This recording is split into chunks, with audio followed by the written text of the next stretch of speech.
नमस्कार। आज आषाढ शुक्ल चतुर्थी शके 1938 सादर करत आहोत ठाणे वार्ता। ठळक घडामोडी।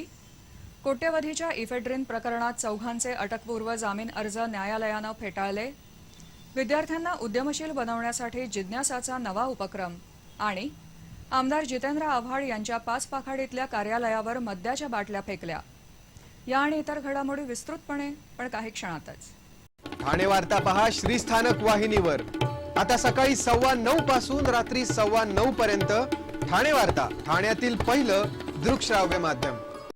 श्रीस्थानक वाहिनी, ठाण्याची स्वतःची वाहिनी।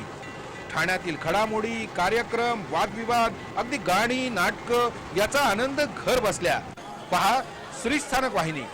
आपल्या ठाण्याचं हक्काचं व्यासपीठ श्रीस्थानक वाहिनी। ठाणे वार्ता आता संकेतस्थळावर देखील ठाणेवार्ता.com वर क्लिक करा आणि ठाण्याच्या घडामोडी जाणून घ्या। ठाण्यातील पहिलं ऑनलाईन माध्यम ठाणेवार्ता.com। नमस्कार मंडळी, दर रविवारी पाहायला विसरू नका। नमस्कार मंडळी, आपल्या प्रश्नांचं थेट उत्तर। ठाणे वार्ता पहा श्रीस्थानक वाहिनीवर। आता सकाळी 9:15 पासून रात्री 9:15 पर्यंत ठाणे वार्ता, ठाण्यातील पहिलं दृकश्राव्य माध्यम। ठाणे महापालिका परिवहन सेवेच्या उद्देशाला परिवहन व्यवस्थापनाकडून हरताळ फासला जात आहे। तब्बल 20 लाख ठाणेकरांसाठी सध्या अवघ्या 80 ते 85 बसेसच सेवेसाठी उपलब्ध होत असल्यानं प्रवाशांचे हाल सुरू आहेत। काल मीरा रोड या नफ्याच्या मार्गावर एकही साधी बस परिवहननं सोडली नाही, पण वातानुकूलित बसेस मात्र मुबलक सोडल्या। याबाबत परिवहन व्यवस्थापनाकडे विचारणा केली असता अधिकाऱ्यांनी वागळे आगाराच्या कार्यशाळेच्या कुचकामीपणाकडे अंगुली निर्देश केला। या विभागासाठी महापालिकेनं नुकताच बेस्ट प्रशासनाकडील अधिकारी सल्लागार म्हणून नेमला आहे, परंतु हा अधिकारी बसून वेतन लाटत असल्याचा आरोप वाहक चालक करत आहेत। 25 वर्षांपूर्वी तत्कालीन शिवसेना ठाणे जिल्हाप्रमुख धर्मवीर आनंद दिघे यांनी गोरगरीब ठाणेकरांच्या सेवेसाठी परिवहन सेवेची स्थापना केली। मात्र गरीब ठाणेकरांना या सेवेचा काहीच उपयोग होत नसून दिघेंचं हे स्वप्न धुळीला मिळाल्याचा आरोप कर्मचारी करत आहेत। सर्वाधिक भारमानाचे मार्ग असलेल्या बोरिवली आणि मीरा रोड मार्गावर भरमसाठ वातानुकूलित बसेस सोडून श्रीमंतांची सोय करून गरीब प्रवाशांना खासगी बसेस आणि एसटीवर अवलंबून राहावं लागत आहे। परिवहनचा कारभार सुधारावा यासाठी मध्यंतरी महापौर संजय मोरे यांच्या आदेशानं बेस्ट सेवेतील अधिकारी श्रीपाद काळे यांची वाहतूक सल्लागारपदी नियुक्ती करण्यात आली, तरीही परिवहनचा गाडा अद्यापही रुतलेलाच आहे। हेच काळे बेस्टमध्ये असताना बेस्टच्या 6 आगारांचा कारभार हाकायचे आणि इथे एक वागळे आगार त्यांना सांभाळता येत नाही। 20 लाख ठाणेकरांसाठी परिवहनच्या ताफ्यात 450 बसेस असतानाही संचलनासाठी दररोज केवळ 80 ते 85 बसेस आगारातून निघत आहेत। त्यामुळे पवारनगर, वागळे इस्टेट, लोकमान्य नगर, बोरिवली आणि मीरा रोड आदी मार्गांवर बसेसच उपलब्ध नसल्यानं प्रवासी संतप्त झाले आहेत। सध्या या मार्गावर वातानुकूलित बसेस सोडून उत्पन्नाचा मेळ घातला जात आहे। कालही मीरा रोड मार्गावर परिवहननं एकही साधी बस सोडली नसल्यानं प्रवाशांचे हाल झाले। याच मार्गावर आता मीरा भाईंदर महापालिकेच्या परिवहन सेवेनं बसेस सोडून परिवहनचं उत्पन्न पळवलं आहे, तरीही ठाणे महापालिका प्रशासनाचे डोळे उघडलेले नाहीत, अशी चर्चा परिवहन कर्मचारी करत आहेत। कल्याणमधील राष्ट्रवादी युवक काँग्रेसचे जिल्हाध्यक्ष मदन दराडे यांच्यावर काल रात्री पोलिसांनीच गोळीबार केला आहे। काल रात्री 11:30च्या सुमाराला आधारवाडी इथल्या अनुभव हॉटेलसमोर हा प्रकार घडला। ठाणे पोलिसात असलेल्या पोलीस निरीक्षक BR घाडगे यांनीच हा गोळीबार केल्याचं सांगितलं जातं। याच घाडगे यांना मदन दराडे यांनी लाचलुचपत प्रतिबंधक विभागाच्या जाळ्यात अडकवलं होतं। याचा राग मनात ठेवून हा गोळीबार झाल्याचं सांगितलं जातं। मदन दराडे त्यावेळी आपल्या इंडिगो कारमध्ये बसले असल्यानं थोडक्यात बचावले। जिज्ञासा ट्रस्टतर्फे शालेय, माध्यमिक तसंच उच्च माध्यमिक विद्यार्थ्यांना उद्यमशील बनवण्यासाठी एक उपक्रम सुरू केला आहे। विद्यार्थ्यांनी स्वतःचा व्यवसाय स्वतःच करावा, हे या उपक्रमाचं प्रमुख उद्दिष्ट आहे। ऑगस्ट ते जानेवारी अशा 6 महिने चालणाऱ्या या उपक्रमात 8वी ते 12वीचे निवडक विद्यार्थी सहभागी होऊ शकतात। प्रत्यक्ष मुलाखत घेऊन विद्यार्थ्यांची या उपक्रमासाठी निवड केली जाणार आहे। हा संपूर्ण उपक्रम लवचिक असून विद्यार्थ्यांनी आपली शाळा, क्लास आणि इतर आवड सांभाळून या उपक्रमात सहभागी होणं अपेक्षित आहे। या अभ्यासक्रमात 10% पुस्तकी आणि 90% प्रत्यक्ष व्यवसायाचे शिक्षण दिलं जाणार आहे। विक्री कौशल्य, घाऊक आणि किरकोळ बाजार, नफा तोट्याचं गणित, उत्पादन कौशल्य, सेवा उद्योग, शेअर बाजार, बँकेचं कर्ज आणि व्याजासकट परतावा अशा विविध गोष्टी विद्यार्थ्यांना प्रत्यक्ष अनुभवातून शिकता येणार आहेत. या उपक्रमाविषयी अधिक माहितीसाठी जिज्ञासा कार्यालयाशी संपर्क साधण्याचं आवाहन करण्यात आलं आहे. ठाणे महापालिकेच्या नूतनीकृत केलेल्या शाळा क्रमांक 97चं उद्घाटन मुख्यमंत्र्यांच्या पत्नी अमृता फडणवीस आणि पालकमंत्र्यांच्या हस्ते झालं. माजिवडा मानपाडा प्रभाग समिती अंतर्गत गायमुख इथं ही शाळा असून कॅपजेमिनी या उद्योग समूहानं ही शाळा दत्तक घेतली आहे. काल या शाळेचं नव्या वास्तूत स्थलांतर करण्यात आलं. ठाणे वार्ता पहा श्रीस्थानक वाहिनीवर.